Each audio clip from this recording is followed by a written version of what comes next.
Berapa banyak saudara diberkati dengan pujian tadi? Saudaraku, ada satu hal yang menarik sebenarnya kalau kita bicara tentang merenungkan.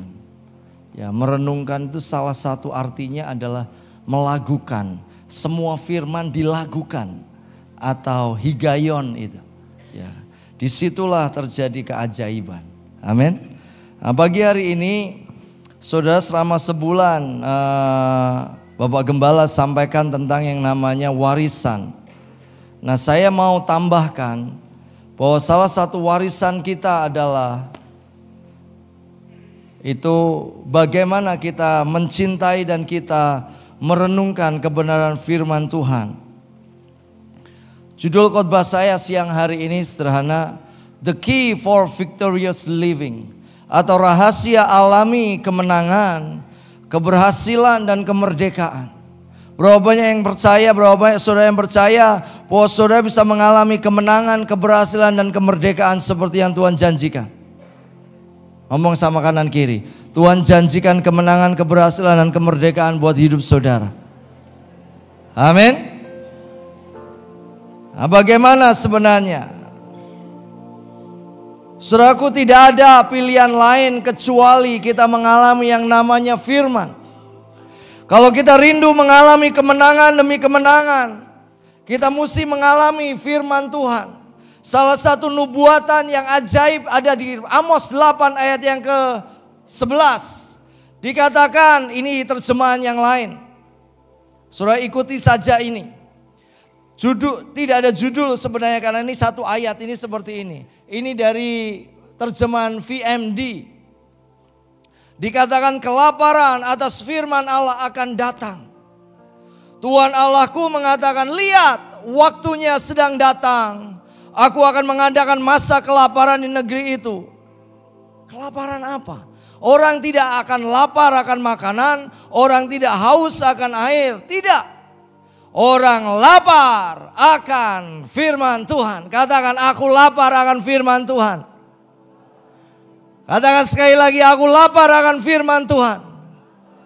Ngomong sama kanan kiri, kamu lapar akan firman Tuhan. Amin.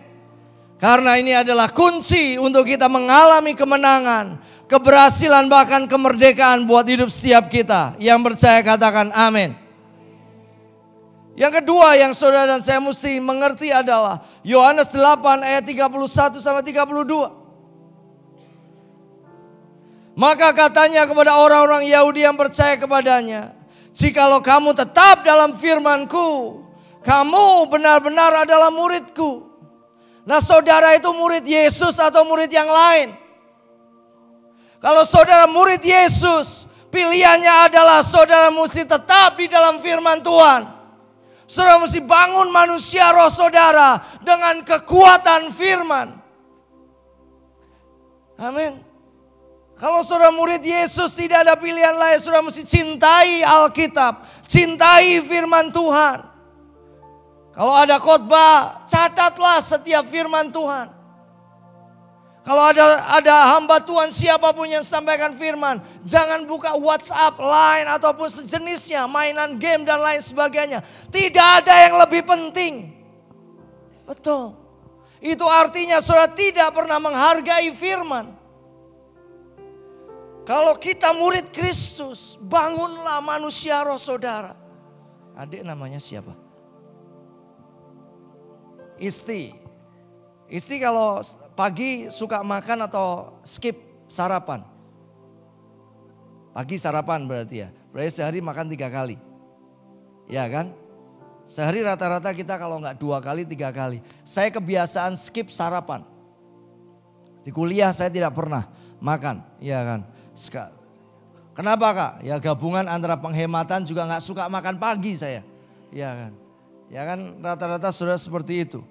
Nah, saudara kita makan. Kalau kita lapar kita cari makan. Ke tempat-tempat, saya sama Kak Pauline suka makan di tempat-tempat yang langganan kita. Depan UKDW itu salah satunya. 30 tahun loh saya makan di situ. Ibunya tetap sama dan rasanya tetap sama, harganya tidak berubah. Itu makan murah itu. Dan itu enak. Ya kan? Pizza Hut Kak, disandingkan. Oh, masakan Italia itu lewat saudaraku. Betul. Iya kan. Saudaraku itu makanan-makannya ini. Nah, kita begitu getol untuk apa? Untuk dandani manusia daging kita. Tubuh ini loh.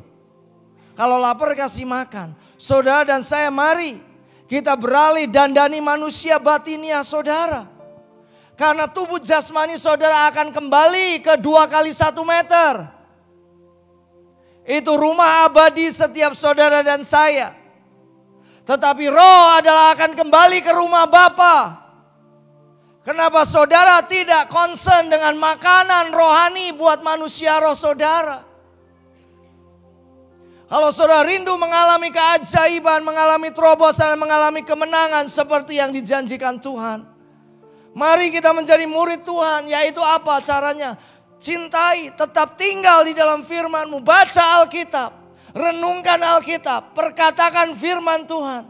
1 hari 1 ayat saja, saudara akan lihat keajaiban Tuhan terjadi dalam kehidupanmu. Amin. Sesederhana itu. Kalau kita mau rindu mengalami hal yang besar, mari bangun manusia rohmu.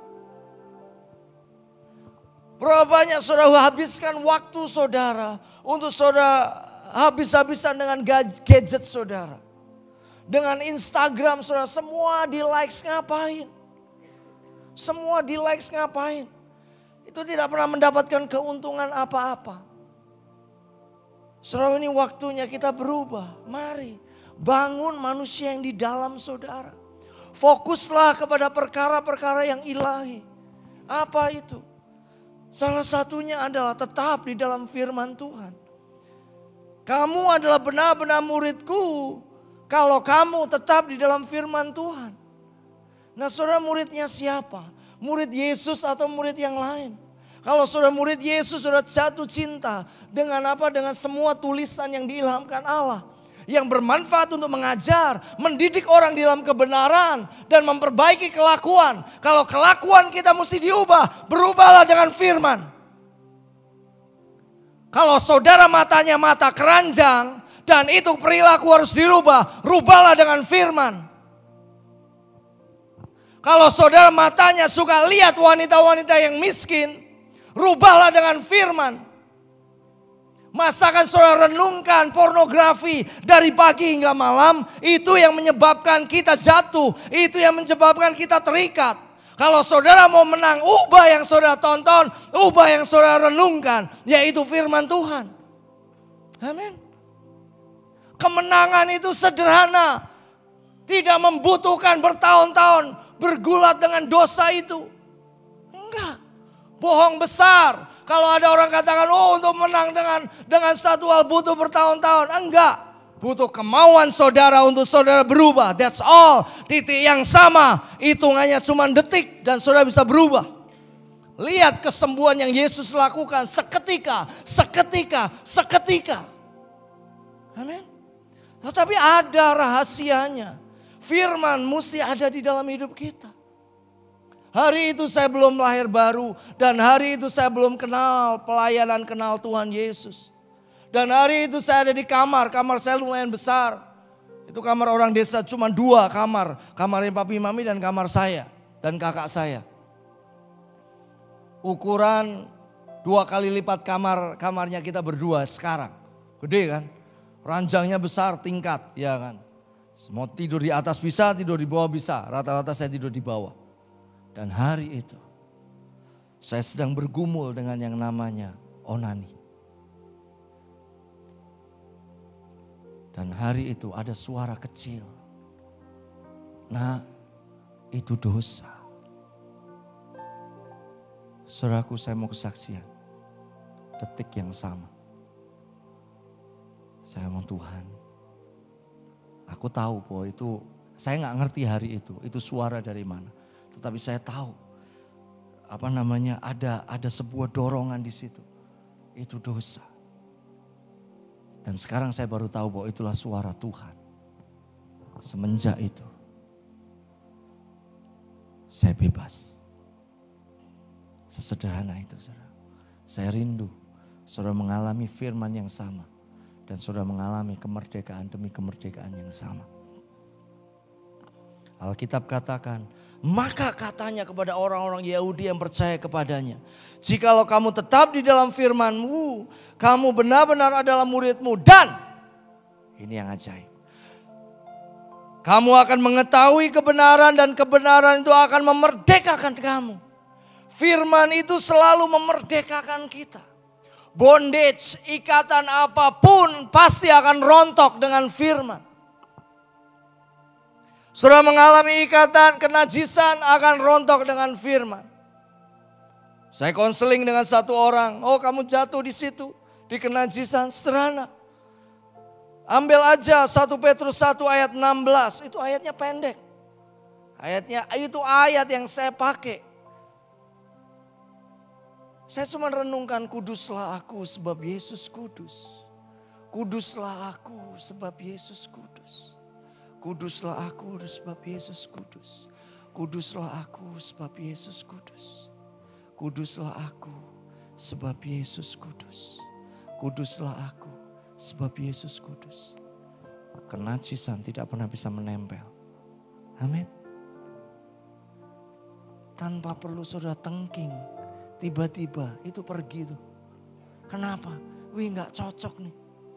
Gak cocok. Kenajisan lihat udah gak cocok nih. Dia udah katakannya kekudusan. Udah gak cocok nih. Pergi aja pergi. Dia tinggalkan. Itulah rahasia kemenangan. Amin. Keluargamu mengalami tekanan finansial. Kemerdekaan katakan akan memerdekakan kita. Pelajari firman, temukan firman kebenaran. Renungkan, baca dan berkatakan. Untuk keluargamu, maka keluargamu tiba-tiba akan mengalami pembaharuan di dalam keuangan. Yang percaya katakan amin. Amin. Firman itu membawa kemerdekaan. Katakan firman punya kuasa untuk memerdekakan hidupku. Firman punya kuasa untuk mengubahkan hatiku. Amin. Nah pertanyaannya gimana kita ngalami kemenangan, kita ngalami kemerdekaan, caranya gimana? Saya akan bagikan 2 tanggung jawab utama kita. Yang pertama, Yosua 1 ayat 8. Karena selama sebulan saudara tidak mendapatkan ini, saya mesti ulang supaya saudara dan saya bisa menikmati blessingnya. Tanggung jawab kita yang pertama, janganlah engkau lupa memperkatakan kitab Taurat ini, tetapi renungkanlah itu siang dan malam, supaya engkau bertindak hati-hati sesuai dengan segala yang tertulis di dalamnya. Sebab dengan demikian perjalananmu akan berhasil dan engkau akan beruntung. Saudara, Alkitab katakan sederhana, renungkanlah itu siang dan malam. Apa yang direnungkan? Yang direnungkan adalah kitab Taurat itu. Apa itu? Firman Tuhan.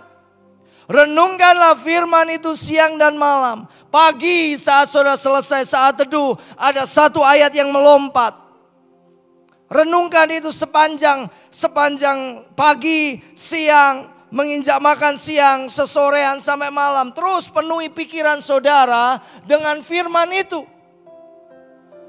Karena janji firman Tuhan luar biasa. Engkau akan dibuat berhasil. Kenapa rema itu tidak pernah jadi di dalam hidup setiap kita? Karena detik di mana saudara dapatkan pagi itu, saudara dikotori oleh berita-berita sampah. Yang dari Line, yang dari WhatsApp, yang dari YouTube, yang dari yang lainnya.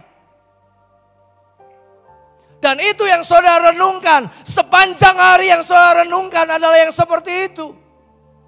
Saudara dengarkan perkataan-perkataan sampah. Oh akan ada resesi. Oh akan ada seperti ini. Sehingga itu menyebabkan kecemasan. Padahal paginya saudara mendapatkan, the Lord is my shepherd. I shall not want. Kenapa kekristenan kita up and down? Ya karena kita izinkan berita sampah masuk. Bukan Injil kerajaan surga yang masuk. Bukan itu yang kita renungkan. Renungkan itu apa? Merenungkan itu di dalam bahasa Inggrisnya pakai kata meditate. Di dalam bahasa Ibrani itu ada banyak. Salah satunya itu hagah, ada 3. Meditasi itu di dalam bahasa Ibraninya itu ada 3. Bukan cuman hagah. Yang berikutnya adalah higayon, yang berikutnya adalah shikah. Itu meditasi. Tetapi siang hari ini saya mau sampaikan yang hagah. Merenungkan itu bahasa Inggrisnya meditate. Berasal dari bahasa Ibraninya itu hagah. Arti dari hagah itu luar biasa. Berapa banyak saudara pernah mengerang? Nah itu salah satu artinya. Menggeram. Ya gitu. Kalau saudara lagi marah kan menggeram, betul ya? Benar gak? Mengucapkan. Merenungkan. Bergumam. Bermeditasi. Bahkan di dalamnya ada mengaum. Siapa pernah mengaum? Aum. Saudara ada satu cerita, ini cerita luar biasa. Ini aja bikin mujizat. Hari itu ada satu ibu diajari. Siapa yang rindu mengalami terobosan di dalam bisnisnya. Mulai besok pagi mengaum. Mengaum saudara. Singkat cerita pada pulang, dia nggak tanya mengaum itu apa ibu. Ya besok paginya, ini pengusaha saudara. Besok paginya dia mulai mengaum. Aum. Singkat cerita dia cerita sama hamba Tuhan. Ibu, apa yang ibu ajarkan luar biasa. Tiap pagi saya mengaum ibu. Dan terjadi keajaiban. Wah hamba Tuhan ini tepuk jidat saudara. Maksud saya nggak kayak gitu. Maksud saya adalah perkatakan firman. Bahwa Tuhan adalah gembalaku, takkan kekurangan aku. Semua order-order datang dari utara, selatan, barat, timur. Itu maksudnya. Amin.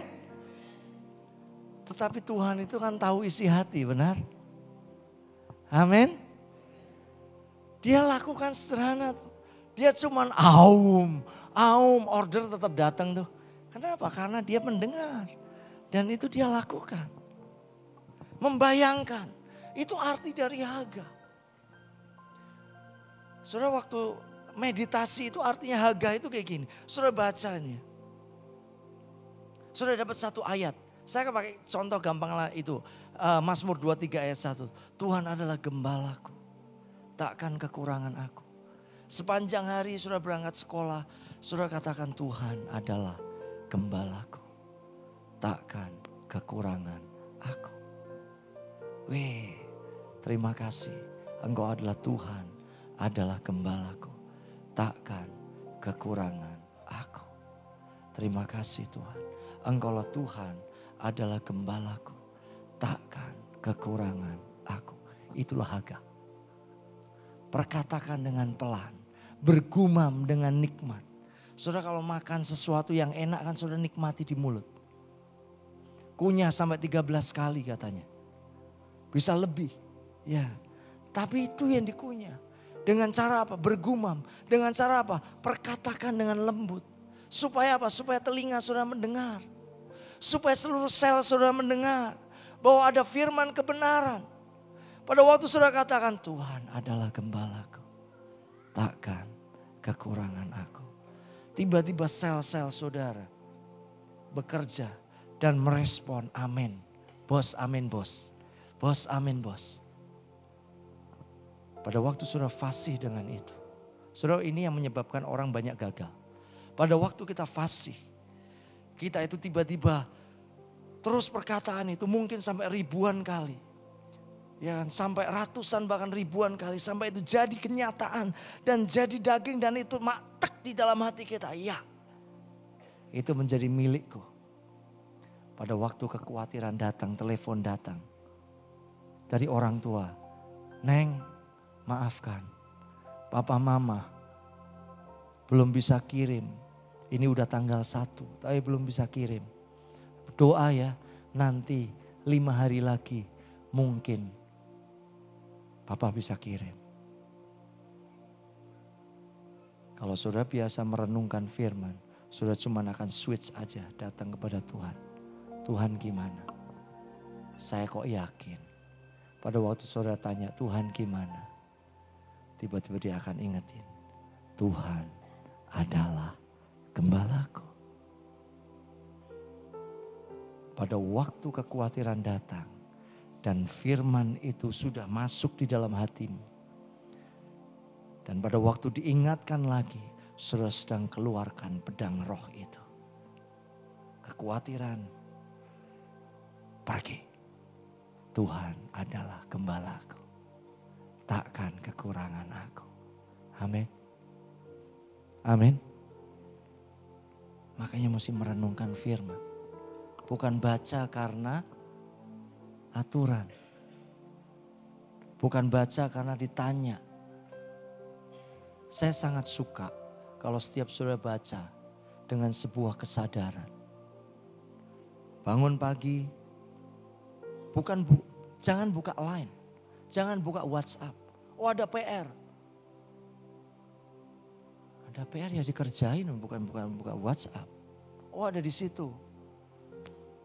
Catatlah. Ya kan. Tapi pagi itu jangan habiskan dengan sampah. One day saudara akan berhadapan dengan Tuhan. Saudara gak akan bawa WhatsApp.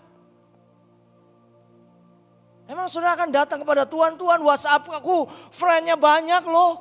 YouTubeku yang likes banyak loh. Emang gua pikirin kata malaikat. Ya kan. Kita habiskan waktu di situ. Sehingga pada waktu ada pencobaan. Padahal itu pencobaan biasa. Kita udah nangis-nangis, Tuhan gak sayang sama aku. Tuhan gak sayang sama aku. Justru karena pencobaan dikasih kepada saudara, Tuhan sayang kepada saudara. Karena kalau tanpa pencobaan saudara tidak akan muncul menjadi Yusuf yang luar biasa. Penjara itu baik. Katakan penjara itu baik. Iya. Siapa bilang penjara itu buruk? Saudara gak tahu aja. Kalau Yusuf tidak pernah masuk penjara, Yusuf tidak pernah naik di atas tahta itu. Karena untuk naik di atas tahta dia mesti lewati yang namanya penjara. Salib itu baik atau buruk? Salib itu baik atau buruk? Baik atau buruk? Baik. Kalau ada yang ngomong salib itu buruk, neraka saudara kita. Sederhana itu. Ya kan? Saudara renungkan. Renungkan. Setiap hari renungkan. Pak, tugas saya banyak, benar. Tapi kalau saudara mau dipakai dan hidup saudara akan berbuah lebat, renungkan firman. Renungkan saudara. Lanjutkan. Tapi ini kayaknya ada yang salah nih. Lanjutkan, ini hilang aja nih. Lanjutkan. Nah, saudaraku tadi belum saya hapus. Kenapa kita merenungkan gambaran Tuhan itu sederhana. Kita itu anak Allah. Anak Allah itu diibaratkan seperti domba. Bagus ya Kak itu. Ya, ini tahun zaman berapa ya? Kita lomba festival Komsel, lomba ini nih. Lomba apa? Lomba Putra Putri Komsel. Salah satu logonya itu. Alkitab katakan domba-dombaku mendengarkan suaraku. Tuhan itu ibaratkan hidup kita itu seperti domba. Domba itu punya pencernaan yang ajaib. Kalau dia makan, dia punya 3 kantung. Sebelum akhirnya jadi Iya kan? Saudara cuma punya 1 kantung. Kalau mereka punya 3 kantung. Lalu ngapain Kak kita belajar tentang domba? Supaya saudara mengerti bahwa seperti domba, begitupun kita caranya mengunyah firman atau meditasi firman. Makanya kalau saudara lihat yang binatang-binatang memamah biak, saudara lihat waktu mereka makan rumput banyak, para peternak dia bawa ke bawah pohon, rindang, tiba-tiba mulutnya bisa goyang. Ngapain itu Kak? Bahasa roh ya? Enggak, bukan. Masa bahasa roh ya? Enggak. Dia sedang keluarkan air liurnya. Dia keluarkan rumput yang dia makan pertama kali, keluarkan. Dan dia kunyah lagi.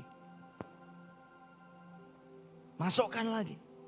Nah kalau makanan biasa jangan dicontoh. Tapi untuk urusan firman, contohlah itu. Ya. Keluarkan lagi.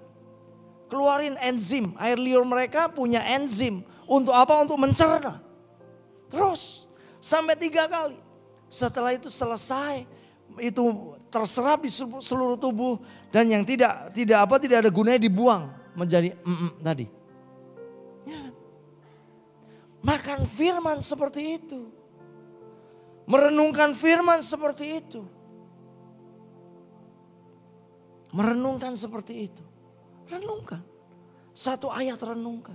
Terus renungkan. Penuhi pikiran saudara dengan firman itu. Sambil jalan penuhi pikiran saudara dengan firman. Penuhi hati saudara dengan firman. Penuhi mulut saudara dengan firman. Itu artinya meditasi itu kayak gitu. Mulut, hati, pikiran dipenuhi dengan firman. Terus. Tuhan adalah gembalaku. Takkan kekurangan aku. Wah, saudara akan menjadi orang yang luar biasa. Amin.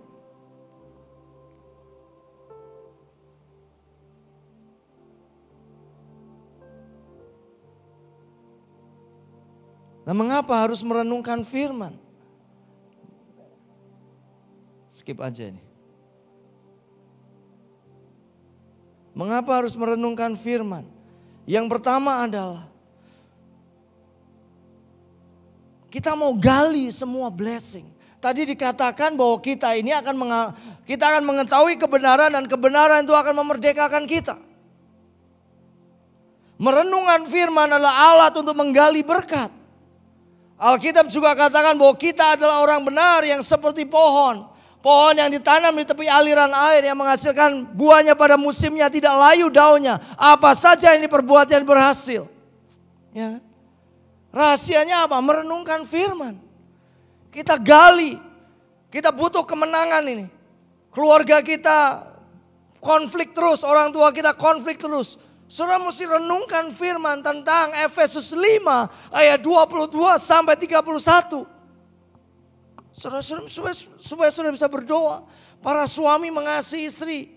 Saudara bisa berdoa di dalam nama Yesus. Papiku mengasihi mamiku. Kalau kita nggak ngerti kebenaran, kita tidak akan pernah mengalami kemenangan. Makanya merenungkan firman itu alat menggali berkat. Pohon itu bisa kuat, kenapa? Karena akarnya menghujam masuk ke dalam. Dia sedot semua sari-sari, semua yang dia butuhkan. Begitupun baca firman. Dia gali. Dia gali. Rahasia Tuhan adalah menyembunyikan segala sesuatu. Tetapi rahasia raja-raja adalah menyelidiki segala sesuatu. Duduk, renungkan firman. Duduk, renungkan firman. Kak udah kesiangan bangunnya, bangun lebih pagi. Kak ngantuk, minum kopi saudaraku. Ya, paksa seringkali. Daging ini mesti disalib. Kita ini kan punya salib sendiri, angkatlah salibmu. Jangan dikurangi. Pernah kan saudara lihat di video klip Dong Haing. Dia potongin salibnya, detik dibutuhkan untuk nyebrang. Gak bisa buat nyebrang, kenapa? Potongin salibnya. Renungkan firman. Mengapa kita harus merenungkan firman? Karena itu menggali semua blessing. Saudara kesulitan di studi, saudara tidak cerdas-cerdas amat. Renungkan firman dong. Daniel 1 ayat 20. Aku 10 kali lipat lebih cerdas. Aku 10 kali lipat lebih excellent. 10 kali lipat lebih rajin. Amin. Renungkan dong. Semuanya ada di firman saudaraku. Kenapa kita merenungkan firman? Menjadi satu dengan Tuhan. Jadi satu. Pada mulanya adalah firman dan firman itu bersama-sama dengan Allah. Dan firman itu adalah Allah itu sendiri. Jadi satu. Bagaimana saudara bersatu dengan Tuhan? Dengan firman. Dengan firman. Ya kan? Dengan firman. Mari kita lihat. Roma pasal yang ke-10 ayat 8. Ini kan luar biasa. Roma pasal yang ke-10 ayat yang ke-8.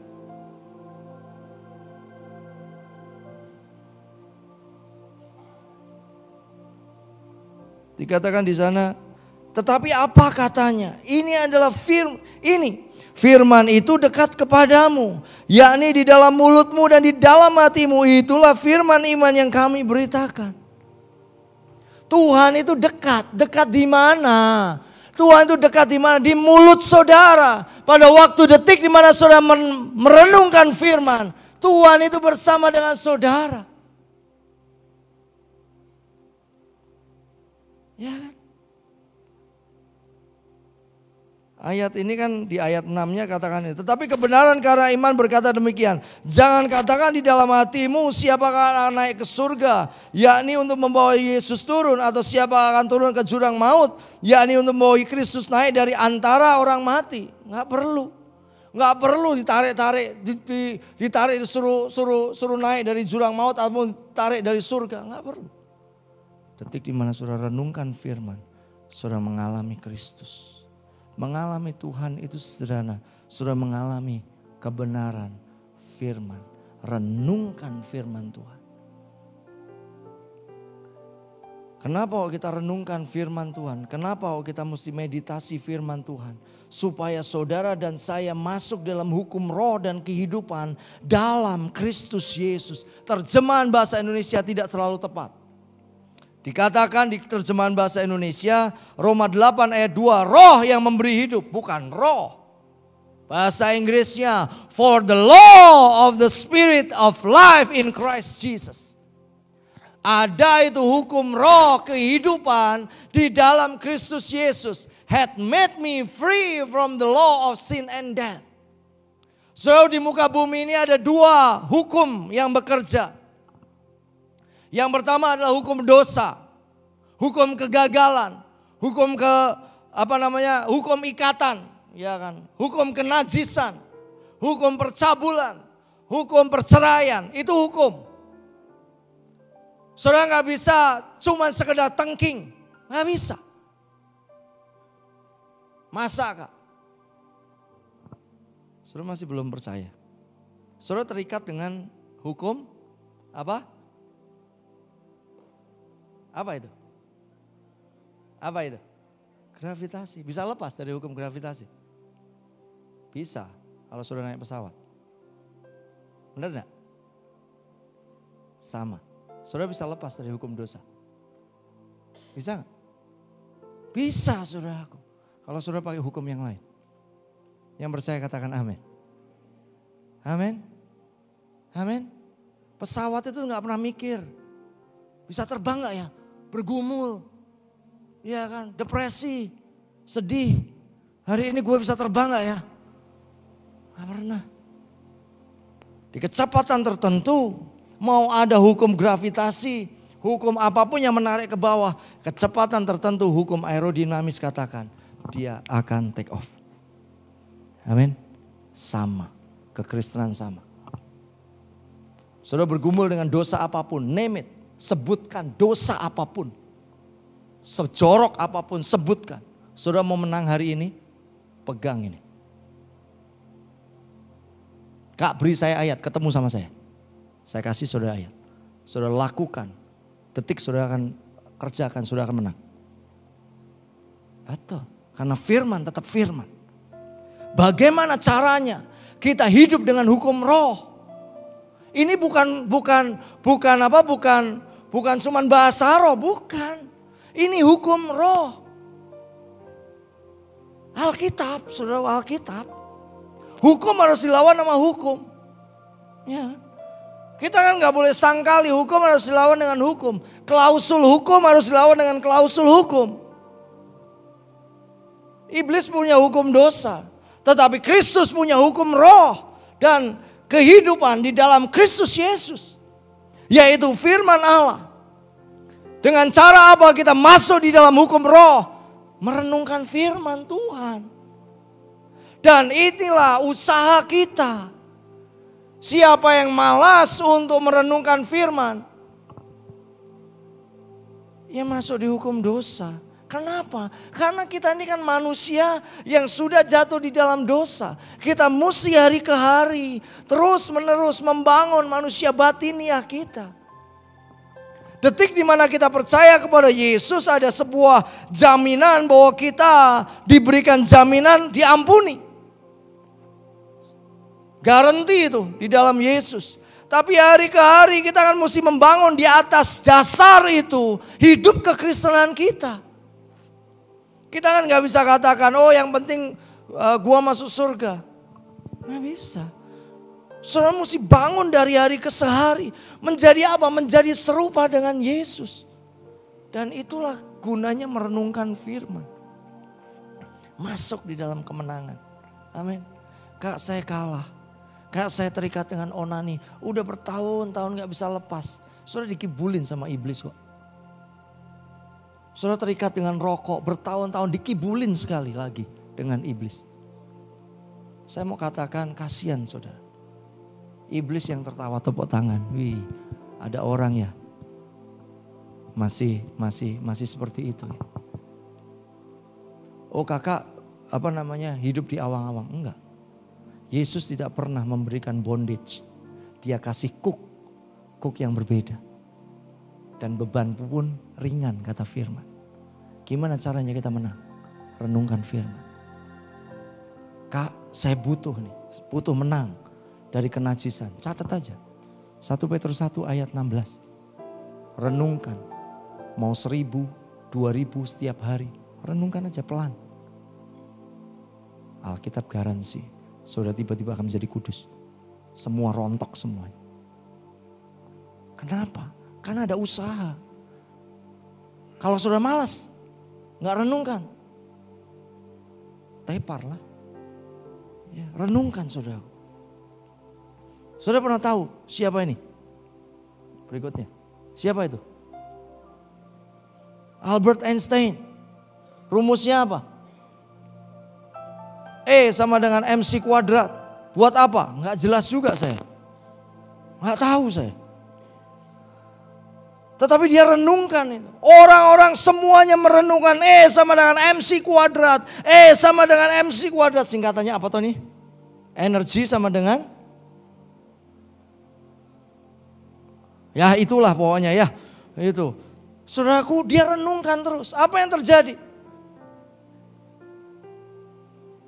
Apa yang terjadi? Jadi bom saudaraku. Loh E sama dengan MC kuadrat kok bisa jadi bom. Dia buat bisa jadi bom. Dia cuma renungin E sama dengan MC kuadrat.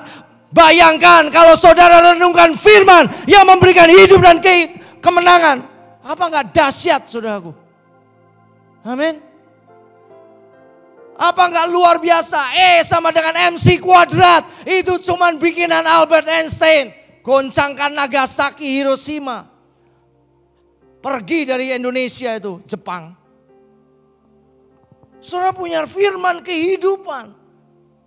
Janji yang memberikan saudara hidup, kata firman. Tulisan Paulus kan kayak gitu. Janji yang memberikan saudara hidup, life. Hidup di dalam bahasa Yunani cuma 2. Bios dan zoe.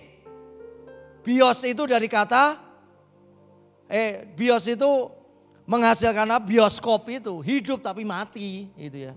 Makanya jangan contoh orang-orang sepertinya percintaannya oke, wong mati kok dicontoh. Bioskop itu kan dari bios, hidup sih, gerak tapi mati. It's not real. Tapi ada zoe. It's life. Hidup dan hidup di dalam kelimpahan itu zoe. Itu yang Tuhan sediakan. Gimana caranya? Renungkan firman. EMC kuadrat aja bikin ledakan besar. Saudara mau ngalami ledakan besar. Saudara mau memiliki kekristenan yang luar biasa. Renungkan firman. Renungkan firman. Kekristenan kita tidak pernah seperti yoyo. Kadang-kala di bawah, ceng, naik lagi, ceng, naik. Ceng, naik lagi. Enggak. Harusnya kekristenan kita tidak seperti kekristenan yoyo. Atau kekristenan alang-alang. Musimnya tidur rohani, tidur rohani. Ya kan kalau alang-alang itu kan gitu. Musimnya bangun rohani gitu. Musimnya WRN semuanya bangun. Mana bisa kayak gitu? It's not Christianity. Ya. Bangun di atas dasar yang kokoh. Karena one day saudara akan berhadapan dengan sang raja.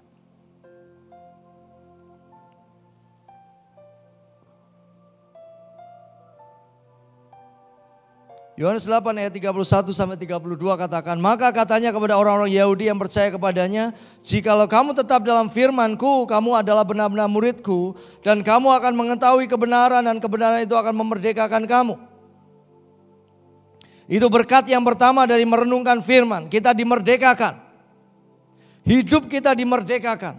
Tidak ada satupun yang bisa mengikat kita. Saudara ikatan apapun, saudara cek ikatan apapun, saudara cek, temukan kebenaran firman-Nya, renungkan firman-Nya, dan berkatakan firman-Nya, hafalkan firman-Nya, maka kita akan sembuh, maka kita akan merdeka, maka kita akan mengalami kemenangan. Kalau saudara malas, temukan ayat Amsal, belajarlah kepada semut, renungkan itu, renungkan itu, renungkan itu, sampai kemalasan pergi dari hidup kita. Karena kemalasan adalah dosa. Saudara gak pernah jujur, baca kitab Amsal, temukan bahwa kita mesti jujur kepada Tuhan. Semua ada di dalam firman. Saudara ogah-ogahan mengasihi Tuhan, renungkan Matius 22. Kasihilah Tuhan Allahmu dengan segenap hati, jiwa dan kekuatanmu. Itulah hukum yang pertama dan utama. Saudara gak bisa kasih orang lain, renungkan ayat yang berikutnya. Kasihilah sesamamu seperti dirimu sendiri. Dari kedua hukum ini terletak semua hukum Taurat dan kitab para nabi. Renungkan firman. Baca, hafalkan. Jangan cuma hafalkan alamat-alamat YouTube, saudara. Enggak. Hafalkan.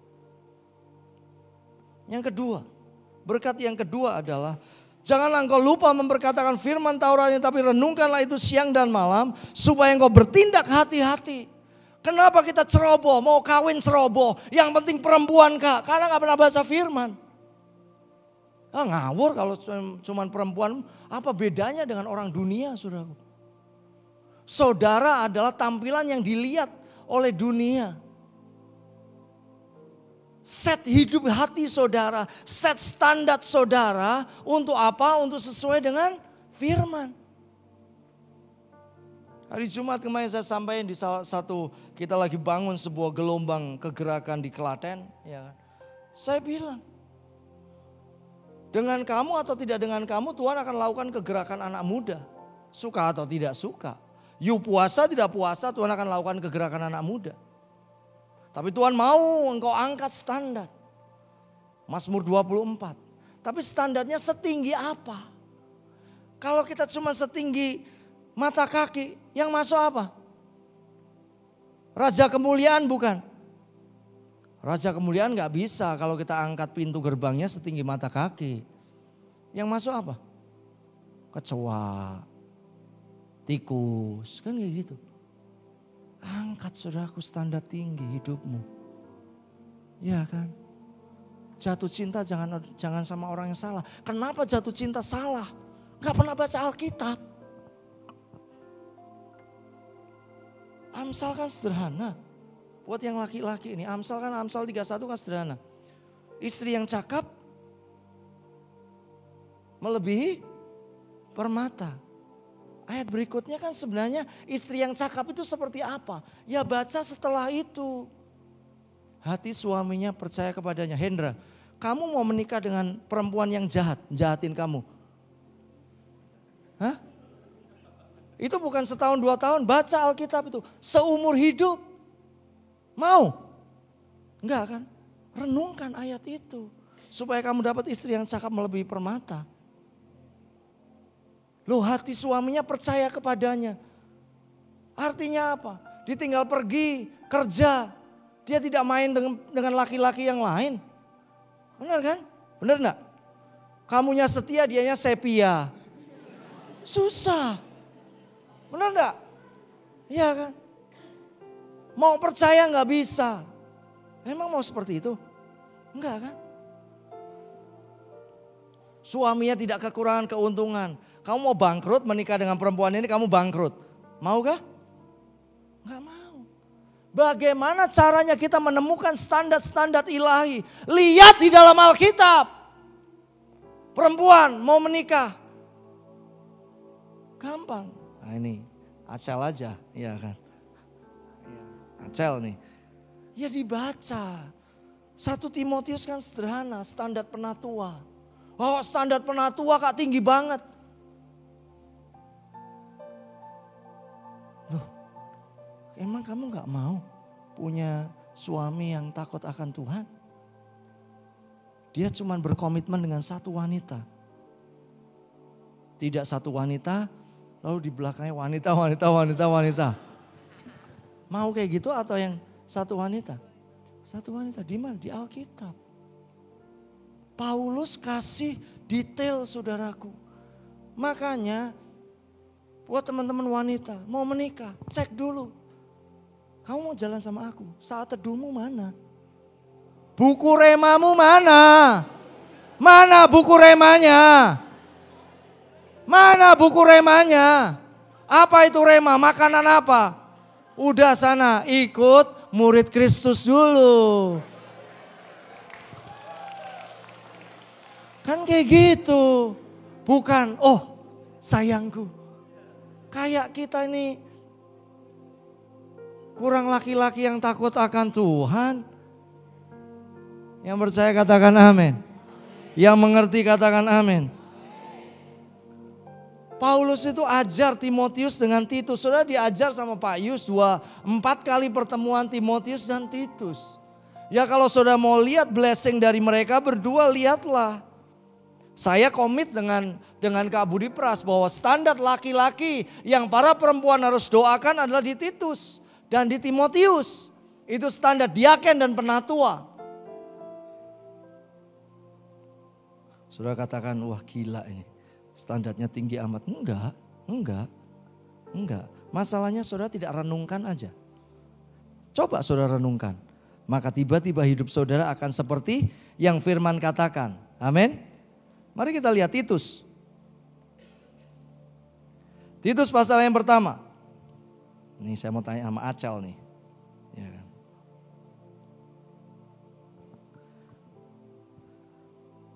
Ini di sini ini bisa multi tafsir sebenarnya.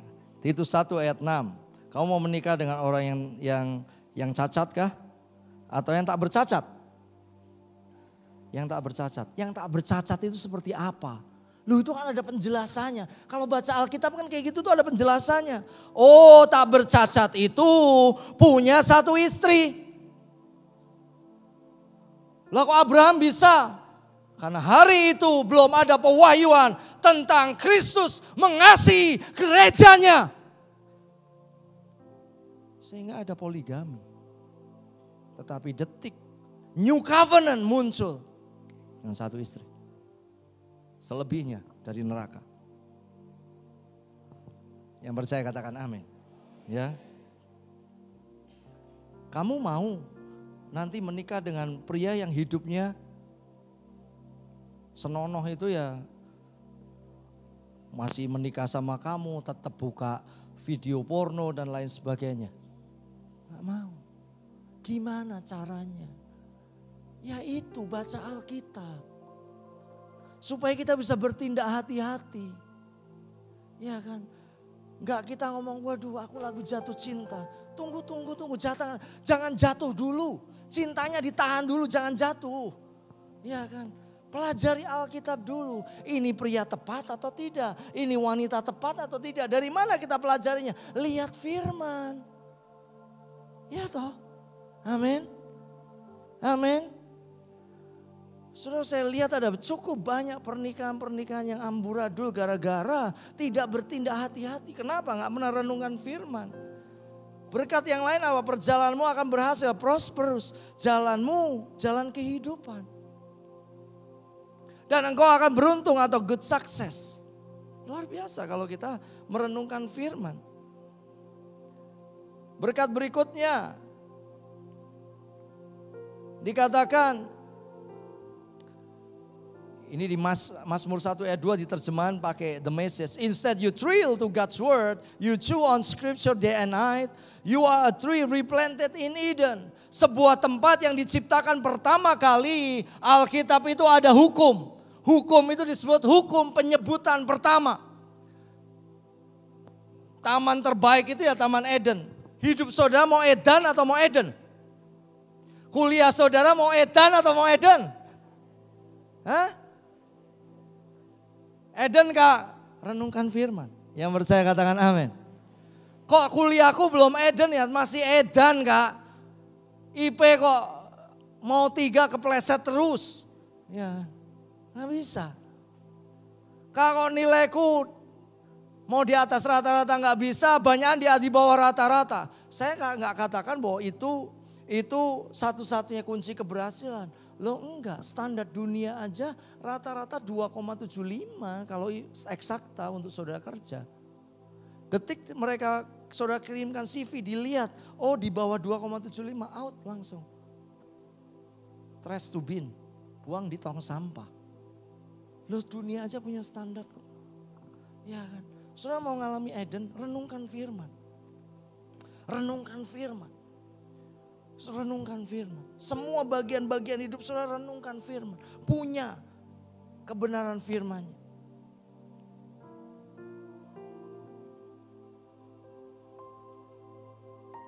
Yang kedua adalah yang saya mau bagikan.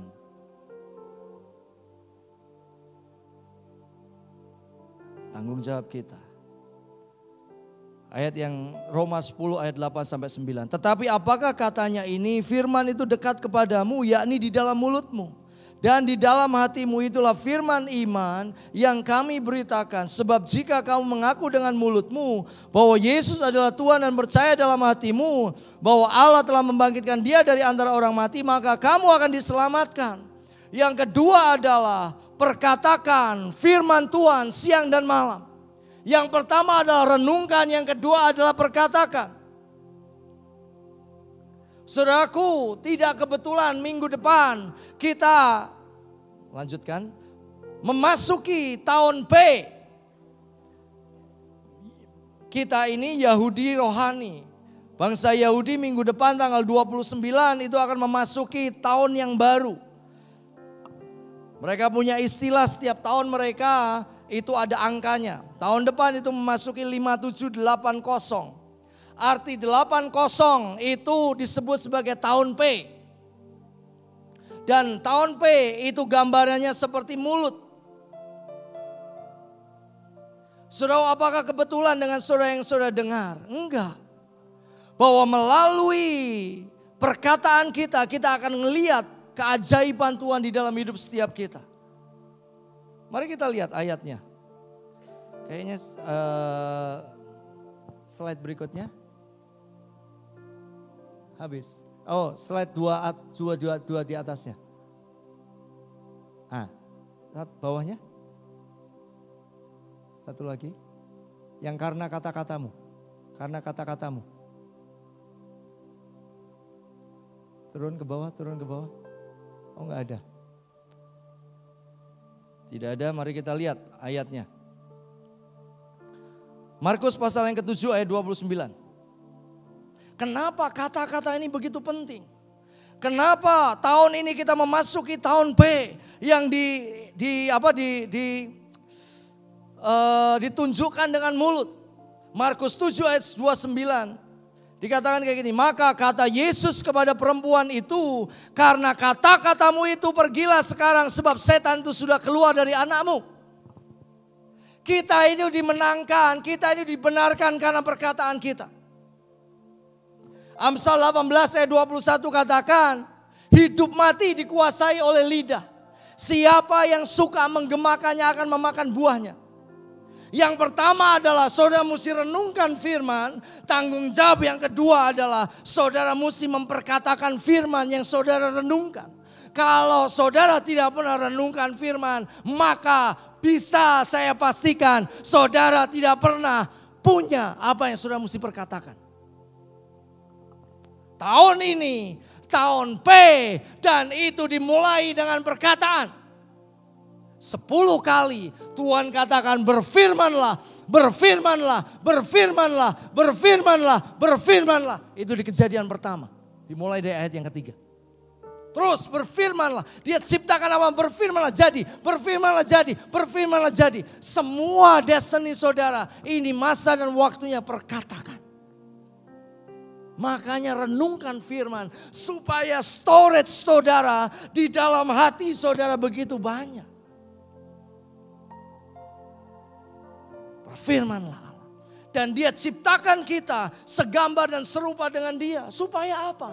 Supaya kita punya kuasa yang sama. Kuasa berfirman. Perkataan, kuasa perkataan itu penting.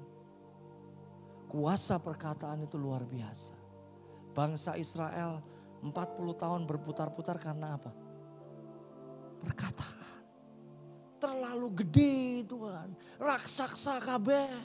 Kita kayak belalang. Jadi seperti imanmu nak. Kowe belalang. Semuanya raksasa. Mutar balik. 40 tahun sudah. Dengan perkataan kita dibenarkan. Kenapa Tuhan mesti rubah namanya Abram menjadi Abraham? Karena hari itu Tuhan cuma mau katakan Abram. Mesti ubah caramu ngomong. Nama siapa? Abraham. Bapak orang beriman. Nama siapa? Abraham. Bapak orang punya. Anakmu mana? Masih di surga. Nama siapa? Abraham. Bapak orang beriman. Nama siapa? Abraham. Bapak orang beriman. Dia perkatakan. Dan itu mungkin ribuan. Semua rekan bisnisnya tanya. Namamu siapa? Abraham. Kok bukan Abraham? Bukan. Itu masa lalu. Sekarang Abraham. Bapak orang beriman. Ucapan kita. Karena kata-kata kita. Karena kata-katamu itulah setan itu sudah pergi. Ini bukan orang Yahudi. Ini perempuan Sirofenisia. Harusnya dia tidak mengalami kesembuhan. Tetapi karena kata-katanya dia mengalami kemenangan besar. Berapa banyak saudara yang rindu mengubah kata-kata saudara. Berapa banyak saudara yang rindu mengubah ucapan saudara.